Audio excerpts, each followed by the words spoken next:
fanantenana izay mifototra amin'ny Jesosy maty sy mitsangana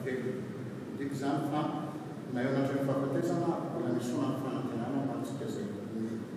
ary mivavara fahafatesana manasa varavarana mampitanana dia raha renay mba ho amponina vady amponina manakajy mamponiny fireneny malagasy rehetra zay fanantenana zay ma fanantenana tena Jesosy Kristy matsy mitsangana velona manomana antsika koa amin'ny fanantenana na ino didona na ino diana ary zay fanantenana zay koa mivery dia tsika miatika ny fiainana